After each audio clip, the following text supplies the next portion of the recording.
The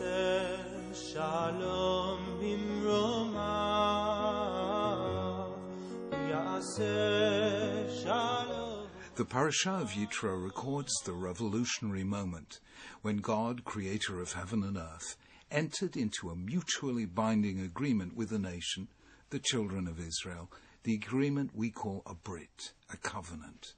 Now this wasn't the first covenant in the Torah. God had already made one with Noah and through him all humanity, and a second one with Avraham, whose sign was circumcision. But those covenants were not fully reciprocal. God didn't ask for Noah's agreement. He didn't wait for Abraham's assent. But Sinai was a different matter. For the first time, he wanted the covenant to be fully mutual, to be freely accepted. So we find that both before and after the revelation at Sinai, God commands Moses to make sure the people do actually agree. The point is fundamental. God wants to rule by right, not by might. The God who brought an enslaved people to liberty seeks the free worship of free human beings. Ein HaKadosh Baruch Hu ba b'tirunia im briotav. God doesn't act towards his creatures like a tyrant. So at Sinai was born the principle that was millennia later described by Thomas Jefferson in the American Declaration of Independence, that governors and governments derive their just powers from the consent of the governed. God wanted the consent of the governed. That's why the Sinai covenant was conditional on the people's agreement. Now, admittedly, the Talmud actually questions how free the Israelites really were. It uses an astonishing image. It said God suspended the mountain above their heads and said, if you agree, well and good. If not, this will be your burial. Well, that's another subject for another time. Suffice it to say that there's no indication of this in the text itself.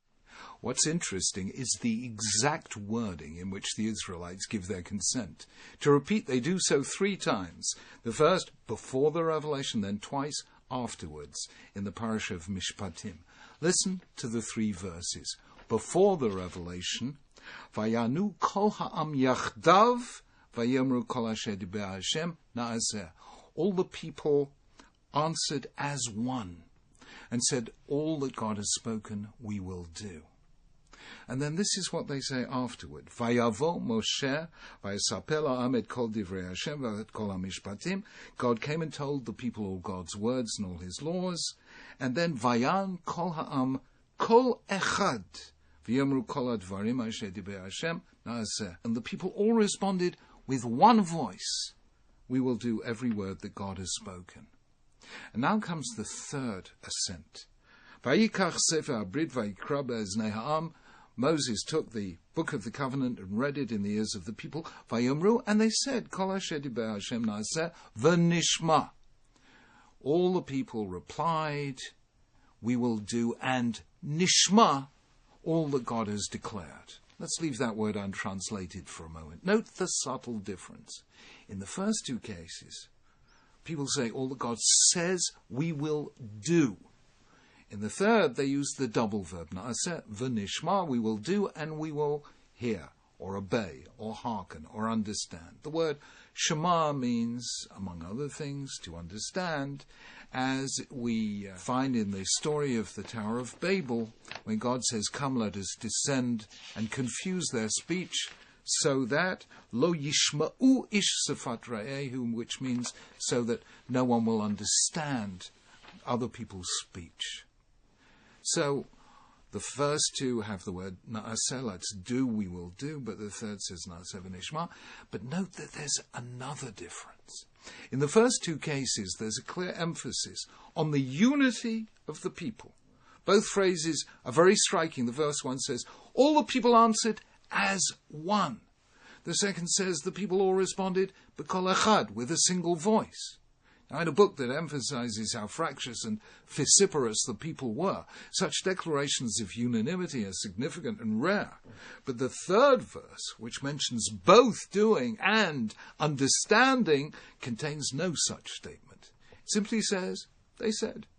There's no emphasis on unanimity or consensus. Now, what we have here is a biblical comment on one of the most striking features of all in Judaism, the difference between deed and creed, between asiyah and shmiyah, between doing and understanding.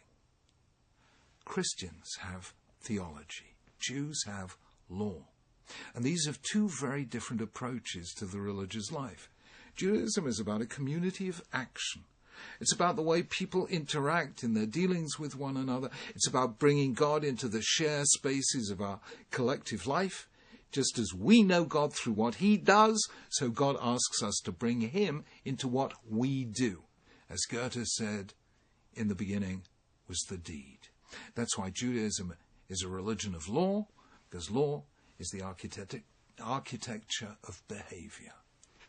When it comes to belief, creed, doctrine, all the things that depend on shmiyah, on understanding, rather than asiyah, on action, on this Judaism doesn't call for unanimity. Not because Judaism lacks beliefs. To the contrary, Judaism is what it is precisely because we believe what we believe. Most importantly, in monotheism, that there is at least and at most one God. The Torah tells us in Bereshit about creation, in SHMOT about redemption, and in this week's Parsha about Revelation. All those are fundamentals of Jewish belief. Judaism is a set of beliefs, but it's not a community based on unanimity about the way we understand and interpret those beliefs. It recognizes that intellectually and temperamentally we're different. Judaism has had its rationalists and its mystics, its philosophers and its poets, its naturalists and its supernaturalists. Judaism has had Rabbi Ishmael and Rabbi Akiva, Judah Halevi and Maimonides, the Vilna Gaon and the Baal Shem Tov. We seek unanimity in halacha, not in agadah. Naaseh, we act in the same way. But nishma, we understand each in our own way. That's the difference between the way we serve God collectively and the way we understand God individually. And what's fascinating is that this well-known feature of Judaism is already signaled in the Torah itself. In the difference about the way it speaks about Naaseh, when Jews said, we will do, and that they said with complete unanimity, as one, with a single voice. But when it came to Nishma, we will understand. On this, they didn't speak with one voice. There was no collective consensus because each of us interprets and understands the principles of Jewish faith in our own way. Our acts, naaseh, are public. Our thoughts, our nishma, are private.